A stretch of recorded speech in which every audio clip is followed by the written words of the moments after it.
Audio Jungle.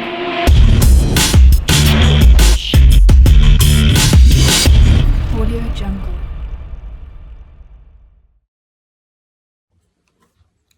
अस्सलाम वालेकुम, मेरा नाम गुलशेर गौरी है और मैं किंग एडवर्ड मेडिकल यूनिवर्सिटी में सेकेंड ईयर का स्टूडेंट हूँ। मेरे एफएससी में 1035 मार्क्स थे और एमडी कैट के अंदर मेरा स्कोर 194 था। आज इस वीडियो का जो मकसद है वो स्टूडेंट्स, स्पेशली जो फेडरल बोर्ड के स्टूडेंट्स हैं, उनको कुछ टिप्स देना है और उनको बेसिक जो रिसोर्सेज हैं कि वो अपनी तैयारी कहाँ से करें, तो उसका बताना है। तो सबसे पहले मैं शुरू करूँगा जो 4 सब्जेक्ट्स हैं जिन पे सबसे ज़्यादा कम फोकस होता है, जिसमें उर्दू, इंग्लिश, इस्लामियात और पाक स्टडीज़ हैं। ये 4 सब्जेक्ट्स हैं। तो सबसे पहले, और ये बहुत डिसाइसिव होते हैं जो टोटल ओवरऑल आप लोगों का स्कोर होता है, और इनको निगलेक्ट किया जाता है। लाइक साइंसेस पे ज़्यादा प्रायोरिटी होती है, जो कि ठीक भी है। तो सबसे पहले उर्दू पे आ जाते हैं। तो उर्दू के लिए जो आपके मेन सोर्सेज होने चाहिए वो उर्दू की बुक है जो आपकी प्रायोरिटी है, और उसको आपने थ्रू आउट प्रॉपर रीड करना है। इस हद तक रीड करना है कि आपको लाइक लिटरली वो याद हुआ हो तकरीबन। और जो कीज़ हैं वो आपके पास मुख्तलिफ़ कीज़ यूज़ करते हैं। कुछ लोग तफसीर अदब, तौकीर अदब और आईना उर्दू, ये ज़्यादा कॉमन है और ये यूज़ कर रहे होते हैं। तो मैंने जो यूज़ किया वो तफसीर अदब है, और उसके अंदर ये है कि दोनों ईयर्स के लिए उसमें ग्रामर होती है। इसके साथ साथ जो मज़ामीन हैं, ख़ुतूत हैं, और अगर कोई एप्लीकेशन या इस तरह मुकालमा, रुदाद, तो वो सब चीज़ें इसमें होती हैं। तो ये जो क्रिएटिव पार्ट है वो आप वहाँ से देख सकते हैं। इसके साथ साथ जो नज़्मों और गज़लों के सवालात होते हैं वो भी उसमें बहुत अच्छे दिए होते हैं। और साथ हर नज़म और गज़ल के कोई MCQs होते हैं। तो उसका फ़ायदा ये है कि जो टेक्स्ट बुक है उसके अंदर सिर्फ शायर का या शायर का जो है, या फिर मुसन्निफ़ होगा अगर, तो उसके पैदाइश और उसकी जो डेथ है उसका बताया हुआ होता है। ईयर होते हैं जो कि MCQs में पूछे जाते हैं। लेकिन अगर उसका कोई लक़ब है ख़ास, उसका कोई ख़िताब मिला हुआ है उसे, तो वो उसकी जो डिस्क्रिप्शन होती है वो नॉर्मली तफसीर अदब में आपको मिलेगी, और इसी से रिलेटेड MCQs भी होते हैं। तो इसमें यह है कि नज़म और गज़लों के लिए जो तशरीहात हैं वो आप तफसीर अदब से पढ़ें। इसके साथ साथ और वो एंड पे लिखनी तो खुद ही होती हैं। और जो सवालात हैं वो भी आप इससे ज़रूर देखें, जो सवालात के जवाबात होते हैं नज़मों और गज़लों के लिए। और जो चैप्टर्स हैं उसमें प्रायोरिटी आपकी ये होनी चाहिए कि आप जो बुक की लाइंस हैं वो एटलीस्ट या तो वही लिख दें, या फिर अगर आप अपने वर्ड्स में अच्छा लिख सकते हैं तो अपने वर्ड्स में करके उसे लिखें। लेकिन और साथ ही साथ जो तफसीर अदब के अंदर सवालात के जवाब हैं उनको ज़रूर एक मरतबा पढ़ें, क्योंकि इसमें कभी कभार कोई एक्स्ट्रा पॉइंट होता है तो आप उसे लिख सकते हैं। और जो तशरीहात हैं उसमें ये कि जो नज़म की तशरीह है वो 2 से 2.5 पेज तक होनी चाहिए, और इक़्तिबास की तशरीह होती है वो भी तकरीबन 2 पेज पे जानी चाहिए, ये मिनिमम है। और जो गज़लों की तशरीह है उसमें 5 शेर में से 1 शेर करना होता है, मेरा ख्याल है, सॉरी 3 शेर करने होते हैं। तो वो भी 1 शेर जो है वो 1 पेज तक अगर चला जाए तो काफ़ी है। सेकेंडली इंग्लिश है। इंग्लिश में भी आपकी जो प्रायोरिटी होगी वो आपकी बुक्स होंगी। तो इसमें कुछ ओल्ड कोर्स और न्यू कोर्स है। तो जो आपकी बुक है, आप चैप्टर्स के लिए पोइम्स या फिर प्लेज हैं अगर, और नावल, तो सबसे ज़्यादा तो आपने उस पर फोकस करना है, और उसको कोशिश करनी है कि एटलीस्ट वो 2 से 3 मरतबा आपने पेपर से पहले रीड की हो। तो क्योंकि उसमें इस तरह तो होता नहीं है कि सिर्फ एक्सरसाइज के क्वेश्चंस आएंगे, क्वेश्चंस बुक के अंदर से आते हैं। और लाइक जो चैप्टर्स हैं, प्लेज होंगे, उनके अंदर से भी क्वेश्चंस आ सकते हैं। तो उसमें यही है कि आपको जो आपकी मेन यानी पंच लाइन होगी वो कोशिश करें कि वो बुक की लाइन हो, लाइक जो आप पहले नंबर पर लिखेंगे, सबसे पहले जिससे लिखना शुरू करेंगे। तो उससे एटलीस्ट ये होता है कि उन्हें पता लग जाता है आपका क्वेश्चन जो है का आंसर जो है वो सही डायरेक्शन में जा रहा है।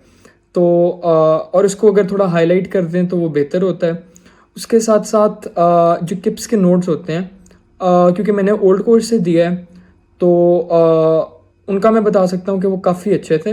उसमें जो वोकेबलरी के वर्ड्स होते हैं अगर आप वो यूज़ करें तो क्वेश्चन का जो आंसर है वो काफ़ी बेहतर हो जाता है। इसके साथ साथ जो प्लेस के क्वेश्चंस होते हैं और नॉवल के क्वेश्चंस, उसमें आंसर जो है वो अगर देखा जाए तो काफ़ी प्रिसाइज बन रहा होता है, जो उसका मेन पंच लाइन आंसर होता है। लेकिन उसको आंसर करने के लिए उसका तरीका ये है कि आप थोड़े से उसका जो बैकग्राउंड होता है और थोड़े से उसके आफ्टर मैथ या कॉन्सिक्वेंसेस जो हैं अगर वो लिख दें तो थोड़ी लेंथ में भी इंक्रीज हो जाता है। और ये मेरा ख्याल है रिक्वायरमेंट भी है, क्योंकि आंसर अगर इतना छोटा लिखेंगे तो 5 से 6 नंबर के सवाल में आपको कोई 1-2 लाइन्स पे सिर्फ 2-3 नंबर ही देगा ज़्यादा से ज़्यादा।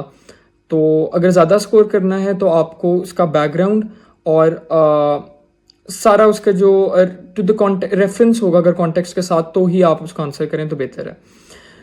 इसके साथ साथ एप्लीकेशन होती है, पैराग्राफ राइटिंग होती है फर्स्ट ईयर के अंदर, तो वो अगर आप की बुक्स अवेलेबल हैं वहाँ से देख सकते हैं जो बेसिक पैटर्न होता है, क्योंकि जो टॉपिक्स हैं वो ज़रूरी नहीं है कि बुक के हों।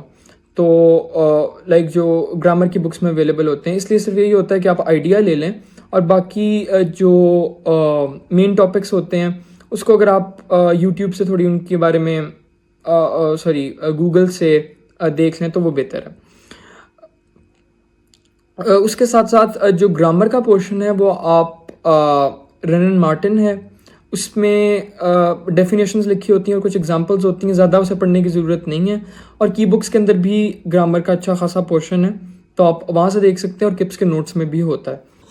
इसके बाद इस्लामियात और पाक स्टडीज़ हैं। इस्लामियात फर्स्ट ईयर के अंदर होती है, तो इसके अंदर जो आपके पास 2 मेन चीज़ें होंगी जो आपने मटेरियल यूज़ करना है। एक आपके पास ज़िया इस्लामियात जो कि की बुक है वो आप यूज़ करें, और जो फेडरल बोर्ड की रिकमेंडेड बुक है यानी आपकी टेक्स्ट बुक है इस्लामियात की, वो है।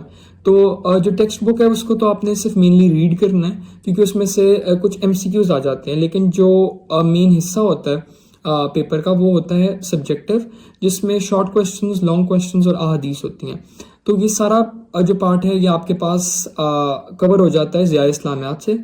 और इसमें यह है कि आप हर टॉपिक की कोई एक हदीस और एक आयत मस्ट याद करें, क्योंकि ये शॉर्ट क्वेश्चन में भी पूछा जाता है, और वैसे भी अगर कोई लॉन्ग क्वेश्चन आता है तो उसमें ज़रूरी होता है कि आप एटलीस्ट उसका प्रॉपर तारुफ कराएं और फिर उसकी हर एक आयत और एक हदीस लिखें, और उसके बाद जो रिक्वायरमेंट है उसे वहाँ पे लिखें। और अगर अरबी आप आती है तो बेहतर है कि आप उसे लिख दें, लेकिन नहीं आती तो कोई उसमें मसला नहीं है। और इसके बाद पाक स्टडीज़ आता है, तो पाक स्टडीज़ के अंदर जो मेन आपके मटेरियल होंगे वो आपकी बुक है, और इसके अलावा किप्स के नोट्स होते हैं, और तकरीबन हर कॉलेज के अंदर नोट्स प्रोवाइड किए जा रहे होते हैं पाक स्टडीज़ के। तो उसमें यह है कि जो मेन लॉन्ग क्वेश्चंस तो काफ़ी ज़्यादा बनते हैं उसके, लेकिन पहले कुछ मेन लॉन्ग क्वेश्चंस होते हैं, तो बेहतर होता है कि उनको तैयार कर लिया जाए। लेकिन मेरा एटलीस्ट एक्सपीरियंस था कि 3 लॉन्ग क्वेश्चंस होते हैं जिनमें से 2 करने होते हैं, तो ज़रूरी नहीं है कि वो लॉन्ग क्वेश्चंस मेन ही हों।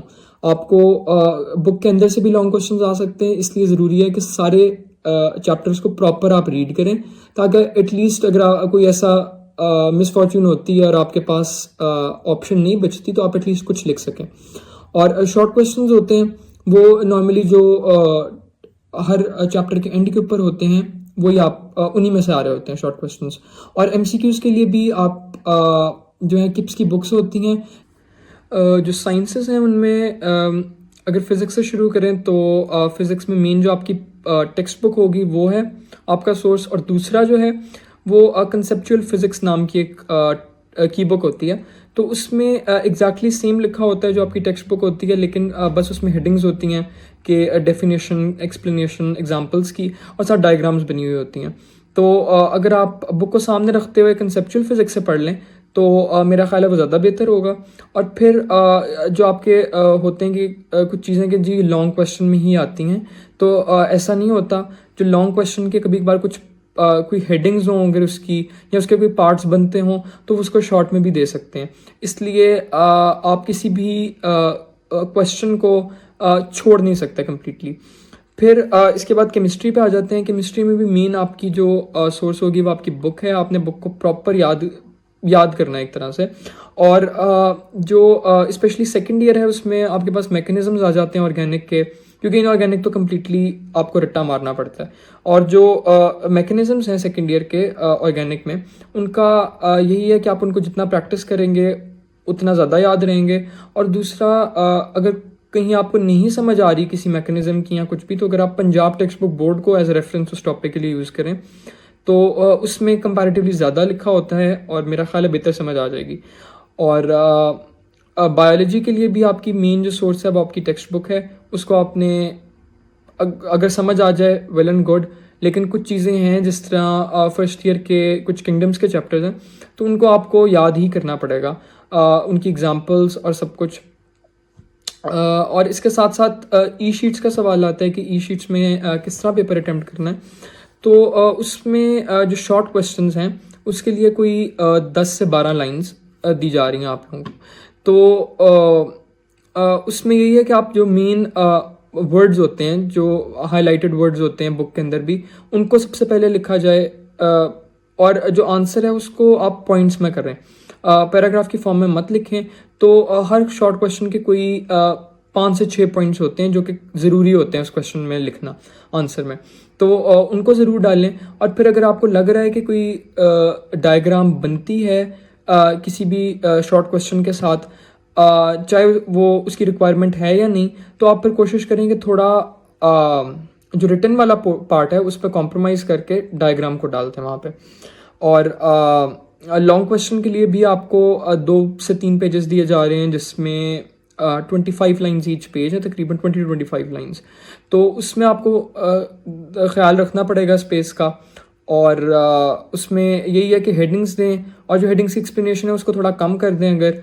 और इसके साथ साथ हमारे बार तक था कि सिर्फ कंप्यूटर और बायोलॉजी के लिए ई शीट्स इंट्रोड्यूस हो रही हैं। तो इस बार मैंने सुना है कि तकरीबन सारे सब्जेक्ट्स के लिए हैं, तो आपको उसके अकॉर्डिंगली करना पड़ेगा कि जो मेन पॉइंट्स हैं उनको पहले लिखें, उसके बाद अगर जगह बचती है और टाइम बचता है तो उसके मुताबिक अटैम्प्ट करें।